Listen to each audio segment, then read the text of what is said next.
Eterno les bendiga, amados hermanos y hermanas. Es pues un privilegio para mí llevar a cabo esta serie, la cual es de mucha bendición tanto para mí como yo sé que para usted también lo va a hacer. La serie está titulada Un Dios como Jesús. Esta serie, hermanos, ustedes la pueden encontrar en Amazon. El autor es Bastián Ángel. Se puede comprar en versión Kindle también. Y claro, yo le he pedido permiso a él, ¿verdad?, para poder transmitir lo que es esta serie, este estudio, el cual nos va a llevar a conocer un poco más de Jesús. Así que yo los invito a ustedes a que preparen sus Biblias, porque vamos a tocar algunos puntos de las Escrituras para poder conocer un poco más de lo que es el Evangelio y también de lo que es Jesús. Así que los voy a invitar a que vengamos en oración para poder iniciar con esta serie. Oh bendito Padre eterno que moras en las alturas de los cielos, te damos gracias por tu infinita, Señor, presencia, por tu amor, Padre, por tu misericordia. Cada día, Señor, renuevas esa misericordia que tienes, Padre, para con nosotros. Te damos gracias por ello, Padre. Instrúyenos, Señor, en tu camino, Señor, en tu palabra, para que podamos, Señor, amar al prójimo, Señor. Amarte a ti, Señor, como tu palabra lo dice, Padre. En el nombre de Jesús, guíanos de principio a fin en este tema, en esta serie, Padre, para que podamos aprender un poco más de ti, Padre. En el nombre de Jesús, amén y amén. Bueno, vamos a iniciar lo que es el primer tema. Se titula El Evangelio son buenas noticias. No sé a más de algunos de ustedes qué es lo que les gusta escuchar a ustedes. ¿Les gusta escuchar buenas noticias o les gusta escuchar malas noticias? Por lo regular a las personas solamente les gusta escuchar buenas noticias, aunque algunos prácticamente quizás se van por lo que son las malas noticias. Yo veo que a personas les gusta bastante leer los periódicos, y aunque a mí no mucho me agrada, ¿verdad?, porque casi solo de malas noticias está yendo los periódicos, pero estas buenas noticias vinieron a tener mejor o mayor relevancia cuando aparecieron en el Nuevo Testamento por primera vez. ¿Por qué? Porque las buenas noticias, las buenas nuevas de salvación vinieron a dar un propósito, vinieron a dar una luz más mayor que la que el Antiguo Testamento tenía. ¿Por qué? Porque la luz del Antiguo Testamento era como una luz oscura. Parece contradictorio lo que estoy diciendo, pero realmente sin Cristo el Antiguo Testamento así era. Pero cuando vino Cristo, la palabra viva, la palabra eficaz, la palabra que da vida, el Antiguo Testamento dejó de estar en tinieblas. Así que voy a leer un comentario, y antes de eso usted puede leer, si usted tiene un diccionario Strong de concordancia, usted puede ver la palabra evangelio, qué es lo que significa. Según el Strong 2098, la palabra griega para evangelio es euvangelion, y significa buenas nuevas, buen mensaje, buenas noticias. Y me gustó mucho un comentario, usted lo puede encontrar en internet al poner lo que es evangelio en griego, o le pone usted evangelio según el Strong. Ahí le va a aparecer varias citas con respecto a la palabra evangelio, y ahí pues usted va a aprender qué es lo que significa, y también va a encontrar varios comentarios, y yo tomé solamente dos para poder leérselos a ustedes, porque me pareció muy interesante este comentario que han hecho acá. Dice que algunas veces se dice que el evangelio es de Dios, y esto se cita en Marcos 1:14 y en Primera de Tesalonicenses capítulo 2 versículos 2 y también versículos del 8 al 9. También se dice, son buenas noticias de Dios porque revelan un Dios que los hombres nunca hubieran podido soñar. Son buenas noticias dadas por Dios porque Dios está detrás de todo el proceso de la salvación. Siempre será erróneo pensar en un Dios colérico y un Cristo dulce y amable. Suponer que Jesús cambió la actitud de Dios hacia los hombres es un desatino. Fue Dios quien, por el gran amor que tiene al mundo, envió a su Hijo. Las buenas nuevas son de Dios y desde Dios. Este es un comentario que usted puede encontrar en línea, buscando, como les dije al principio, poniendo Evangelio, y usted le pone Strong y ahí le va a aparecer varios comentarios que hacen con respecto a la palabra Evangelio. El otro comentario que me agradó bastante es este. Dice, otras veces se dice que el Evangelio es de Jesucristo. Según Marcos capítulo 1, versículo 1, también usted puede encontrar eso en 2 de Corintios capítulo 4, versículo 4, y el capítulo 9, versículo 13, siempre de 2 de Corintios, y el capítulo 10, versículo 14. Y de allí sigue diciendo el comentario, son buenas noticias de Jesucristo en dos sentidos. A. Jesús las trajo a los hombres. Sin Él nunca las hubieran conocido. Y B. Jesús mismo era y es Evangelio para los hombres. No solo les dijo cómo es Dios, sino que también mostró al Padre. Esto es bien interesante. Tenemos dos puntos de vista con respecto a lo que es la palabra Evangelio. Como dijimos al principio, significa buenas nuevas, buen mensaje, buenas noticias. Ahora bien, ¿cuántas veces ha escuchado predicar a las personas? ¿Usted escucha que son buenas noticias o malas noticias? Realmente nosotros tenemos que poner atención a las cosas que se dicen allá afuera con respecto al Evangelio, porque realmente el ser humano ha tomado el Evangelio como malas noticias en vez de tomarla como buenas noticias. Así que vamos a entrar en detalle a lo que es el estudio. Esto solamente era una introducción. Y la primera pregunta es esta. ¿Qué significaba el Evangelio para los escritores bíblicos? Solo vamos a ver una sola cita, y esta es Romanos 1:16. Y según Romanos 1:16, dice Pablo, no me avergüenzo del Evangelio, porque es poder de Dios para salvación a todo aquel que cree, primero al judío y también al griego.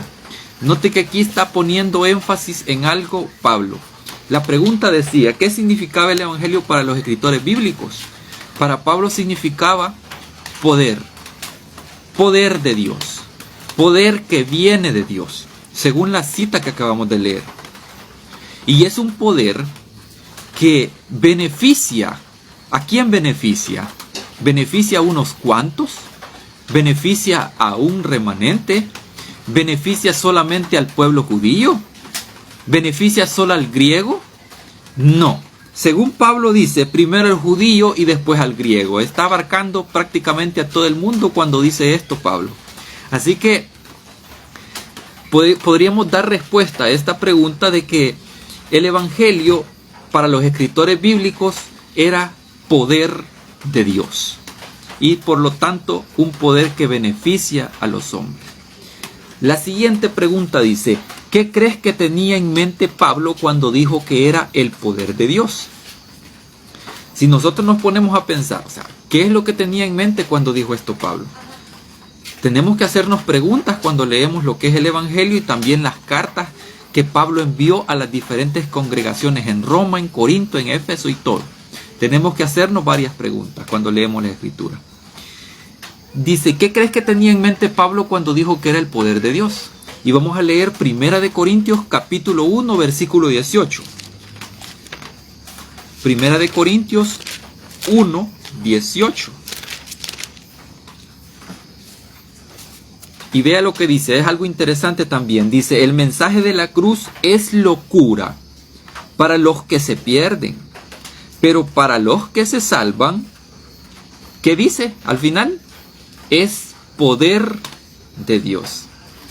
Note que es lo mismo, casi prácticamente lo mismo que está diciendo Pablo a los corintios, casi lo mismo lo que les dijo a los de la iglesia allá en Roma. Lo que tenía en mente Pablo era que el mensaje de la cruz, o más bien el mensaje de quien murió en esa cruz, es locura para los que se pierden o para los que están perdidos. ¿Por qué? Porque quien está perdido no es aquel que está pecando deliberadamente. Realmente quien está perdido es quien no ha conocido todavía a Jesús. Es quien no quiere conocerlo. Ese es el que está perdido. Porque Jesús lo que viene a hacer, Él mismo lo aclara, es a salvar al mundo, es a perdonar al mundo, es a salvar del pecado al mundo, no a destruir quien hace el pecado, sino al pecado mismo, a condenar el pecado. Eso es lo que vino a hacer Jesús. Pero realmente nosotros venimos y condenamos a las personas en vez de al pecado. Son dos cosas bien diferentes. Así que lo que tenía en mente Pablo era decir esto: que el mensaje de locura es para los que se pierden, pero para los que se salvan es poder de Dios.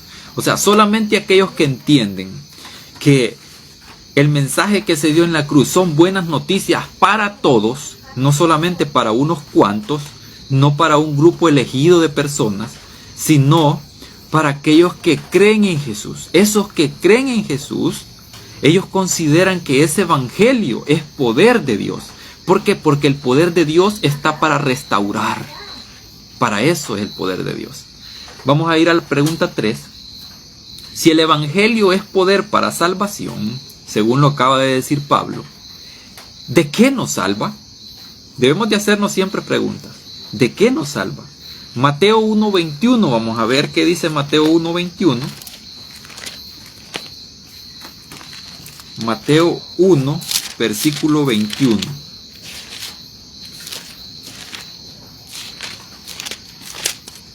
Y dice: dará a luz un hijo y lo llamarás Jesús, porque él salvará a su pueblo. ¿De qué lo salvará? ¿Lo salvará de los romanos? ¿Lo salvará de los opresores? ¿De qué va a salvar Jesús al pueblo? Dice que lo va a salvar de sus pecados. Entonces, si nosotros nos hemos hecho varias preguntas hasta el momento y vemos que el poder de Dios significa también evangelio, y vemos que ¿de qué es lo que nos va a salvar? Nos viene a salvar a Jesús. Nos viene a salvar prácticamente de lo que es el pecado. Porque el pecado es el que reina el mundo. Sí, Él es el que reina. Pero de eso nos quiere salvar Jesús. Entonces, ¿con qué propósito Jesús viene aquí a la tierra entonces? Viene con el propósito de salvar personas, no de destruir personas, porque destruidas ya están. El pecado es lo que hace, o sea, la paga del pecado es muerte. Realmente nosotros tenemos que aprender a diferenciar dos cosas. Número uno, tenemos que aprender a diferenciar que el pecado está en la tierra. Y lo segundo es que quien comete pecado somos prácticamente todas las personas que vivimos en esta tierra. No hay nadie exento de no cometer ningún tipo de pecado. Entonces, ¿qué es? O sea, si usted está consciente de que está pecando, adivine qué. Para usted todo esto van a ser buenas noticias, porque Jesús viene a salvarlo a usted del pecado. Viene a salvarme a mí del pecado. Viene a restaurarme a mí para ya no estar en pecado. Pero realmente nosotros no hemos aprendido a diferenciar esas cosas, porque como dije antes, en vez de condenar personas, deberíamos de empezar a condenar lo que es el pecado. Porque realmente son dos cosas muy diferentes. Si yo digo, no matarás, no robarás, no cometerás adulterio, ¿Son cosas que están en la ley? Sí, están en la ley. Pero díganme ustedes, ¿quién de todos ustedes que escuchan, quién de todos cumple todo eso a la perfección? Porque si hay alguien en el mundo que lo haga, entonces que se pare, levante la mano y dígame cómo es que lo hace. Porque realmente Jesús vino a poner un énfasis mucho mayor que el énfasis que había puesto el ser humano a lo que es la salvación. El énfasis del ser humano estaba puesto en las obras, pero el énfasis de Jesús está puesto en el amor. Y por ese amor se entregó en esa cruz. Así que vamos a pasar a la siguiente pregunta. Si Jesús nos salva del pecado, tenemos que hacernos la pregunta, ¿qué es pecado? ¿O qué es el pecado? Según 1 de Juan 3:4, él lo resume prácticamente, dice que pecado es la transgresión de la ley. Esa es la respuesta, según 1 de Juan 3:4. Pero ahora viene otra pregunta. ¿Qué ley infringimos? ¿Crees que podemos obedecerla punto por punto? Si yo lo llevara a Éxodo 20, que es donde se encuentra la ley, ¿qué es lo que va a encontrar ahí usted? Va a encontrar prácticamente los 10 mandamientos que dio el Señor en el monte Sinaí. Pero si yo le vuelvo a hacer la pregunta, ¿cree que podemos obedecerla punto por punto? Veamos lo que dice Romanos 3:20. ¿Qué nos dice Romanos con respecto a esto? Romanos 3:20 dice de la siguiente manera. Solo vean esto. Esto es bien, para mí es algo que no omite que usted haga cosas buenas. Así se lo digo, no omite eso, porque quien pone en el corazón del ser humano para que haga buenas obras es el propio Padre. Así que no hay jactancia, pero Pablo viene y dice de esta manera: porque por las obras de la ley ninguno será justificado ante él, ya que por la ley se conoce el pecado. Y según acabamos de leer, la transgresión de la ley, eso es lo que significa pecado. Entonces, si Pablo está diciendo que por las obras de la ley ninguno va a ser justificado ante él, ya que por la ley se conoce el pecado, ¿de qué ley está hablando? Si Pablo mucho antes, en estos versículos que están del capítulo 3, está hablando de que no hay justo ni aun uno, no hay quien entienda, no hay quien busque a Dios, no hay quien haga lo bueno. ¿De qué ley está hablando Pablo? Prácticamente está hablando de aquellas personas que han puesto todas sus fuerzas para poder cumplir una ley que prácticamente no lo va a justificar.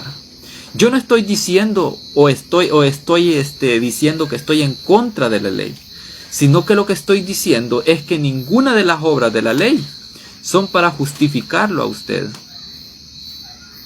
Porque Jesús puso algo mucho más importante por encima de esa ley. Porque usted puede cumplir la ley de principio a fin, marcándola con chequecitos, uno por uno, versículo tras versículo. Incluso la puede tener colgada en su casa e ir marcando cuáles está cumpliendo y cuáles no. Pero realmente, si usted no tiene amor, déjeme decirle que usted no ha cumplido ninguno de esos mandamientos. Y eso es lo que tratamos de ver con respecto en este estudio. Vamos a ir a otra cita. Pero antes de eso vamos a hacer otra pregunta. ¿Crees que el amor es igual o mayor que la ley?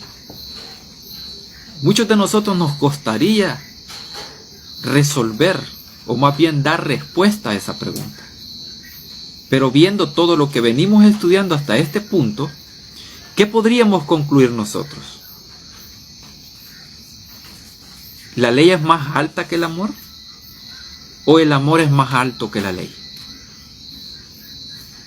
Vamos a ver la diferencia. Vamos a ir a Romanos capítulo 13 y vamos a leer el versículo 8 y 9. Romanos 13, versículos 8 y 9. Romanos 13, versículos 8 y 9. La pregunta que estamos tratando es: ¿crees que el amor es igual o mayor que la ley? Veamos qué dice Romanos 13, 8 y 9. Y dice: no debáis a nadie nada, sino amaos unos a otros, porque el que ama al prójimo cumple toda la ley. Uy, ¿cómo dijo? Vamos a leerlo de nuevo. No debáis a nadie nada, sino amaos unos a otros, porque el que ama al prójimo cumple la ley. Y sigue: porque no cometerás adulterio, no matarás, no hurtarás, no dirás falso testimonio, no codiciarás, y todo otro mandamiento. En esta sentencia se resumen: amarás a tu prójimo como ¿qué? Como a ti mismo. Entonces, si Pablo está diciendo que no le debemos de deber nada a nadie, ¿cómo es que cree que estamos en deuda nosotros? Cuando nosotros no amamos al prójimo, no amamos a nuestro enemigo, ¿qué cree que estamos haciendo? Cuando usted no ora por sus enemigos, cuando usted no está amando a su prójimo, ¿qué cree que está haciendo? Usted está quedando en deuda. El mismo Padre nuestro dice: perdona nuestras deudas, así como perdonamos a nuestros deudores. ¿Qué nos está enseñando Jesús en esas palabras? Nos está enseñando de que nosotros debemos de perdonar también, porque nosotros estamos en deuda con el ser humano, cuando no oramos, cuando no amamos al ser humano. ¿Por qué? Si nosotros no amamos a quien tenemos enfrente, ¿cómo vamos a amar a Dios, a quien no vemos? Esto lo podemos repetir una y otra vez. Pero realmente Pablo está afirmando algo muy especial acá: que nosotros estamos en deuda. Estamos en deuda con todas las personas que tenemos a nuestro alrededor, independientemente de quien sea. ¿Por qué? Porque si nosotros vamos a nuestro interior y examinamos nuestro interior, ¿qué es lo que vamos a encontrar? Vamos a encontrar algo diferente al que tenemos a la par. Vamos a encontrar algo diferente en nosotros que nos haga diferentes a ellos. Solamente porque usted asiste a una congregación, cree que es diferente a todas las personas que están fuera. Hagámonos esas preguntas, hermanos. Este estudio de eso se trata, de hacer preguntas. Y mucho me gustaría que alguien en los comentarios dejara alguna pregunta o algún comentario con respecto a este estudio, para que vean los demás. O sea, que alguien comenta no de acuerdo a lo que yo estoy diciendo, sino de acuerdo a lo que es la palabra de Dios. Podemos hacernos muchas preguntas. Yo sé que más de alguno va a surgir y puede que me escriba con respecto a la ley, ya sea en contra o a favor, pero igual lo que Pablo está diciendo es esto: que no tenemos que deberle nada a nadie. ¿Y de qué forma no le vamos a deber nada a nadie? Es muy sencillo. Pablo está diciendo que nos tenemos que amar los unos a los otros. Por eso es que Jesús dijo también: en esto os conocerán que sois mis discípulos, en que os améis los unos a los otros. O sea que Pablo aquí no se está inventando nada de lo que está diciendo. Otra vez vuelve a citar a su maestro, ese maestro que lo instruyó como a un niño pequeño. Le enseñó a caminar en breve tiempo posiblemente, porque a donde fue llevado Pablo, ahí no existe la variación de tiempo y espacio. No sé en cuánto tiempo le enseñó Jesús, pudo haber sido un minuto, pero para él allá pudo haber sido una eternidad. Así que, amados hermanos, teniendo en cuenta lo aprendido, todo lo que hemos estudiado hasta este punto, ¿Cómo lee este texto usted? Se lo voy a dejar de tarea a usted para que usted reflexione y para que pueda dejar en los comentarios qué es lo que entiende en este texto. Está en Romanos 1, 16 y 17. Y con esto finalizo. Romanos 1, y vamos a leer el versículo 16 y 17. Este es para usted. Solamente lo voy a leer. Esto es para que usted reflexione en su casa. Y dice de la siguiente manera. Esto ya lo habíamos leído, solo que no leímos el versículo 17. Y dice: no me avergüenzo del Evangelio, porque es poder de Dios para salvación a todo aquel que cree, primero al judío y también al griego. Porque el Evangelio revela la justicia. ¡Uy! ¿La justicia de quién? No revela la justicia del hombre. No revela la justicia de X congregación.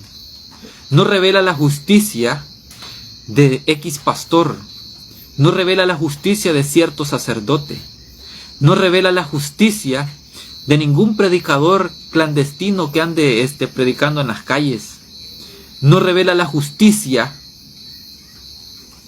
que nosotros tenemos, sino que la justicia, sigamos leyendo, dice: porque el Evangelio revela la justicia de Dios, que Él da por la fe al que confía en Él. Como está escrito, el justo, como dice, el justo vivirá. ¿Por qué? Por la fe. Le dejo de tarea para que usted me deje en los comentarios, ojalá que alguien se anime a hacerlo.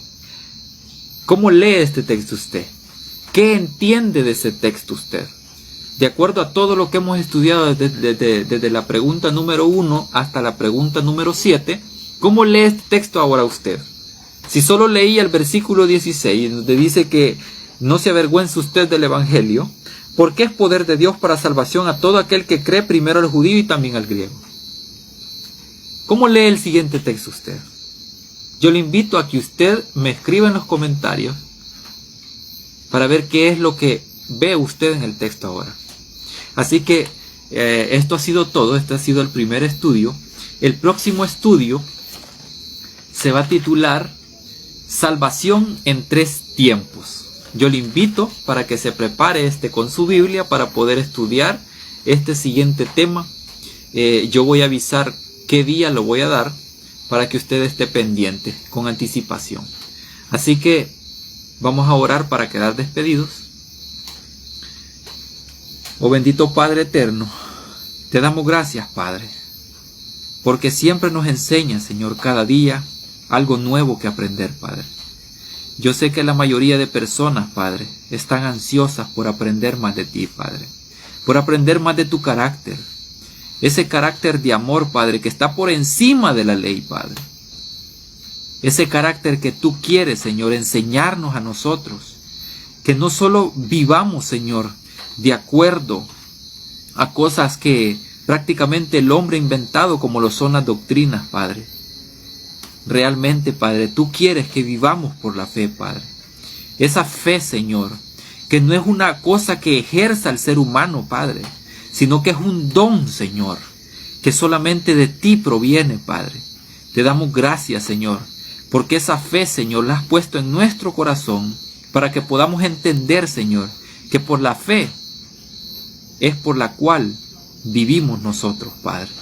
Te damos gracias por ese aliento de vida, Señor, por esa fe puesta en nosotros, Padre. En el nombre de Jesús. Amén y amén. Bueno, hermanos y hermanas, muchas bendiciones a todos. Que el Señor me les bendiga y espero pues que se encuentren muy bien al lado de todos sus familiares.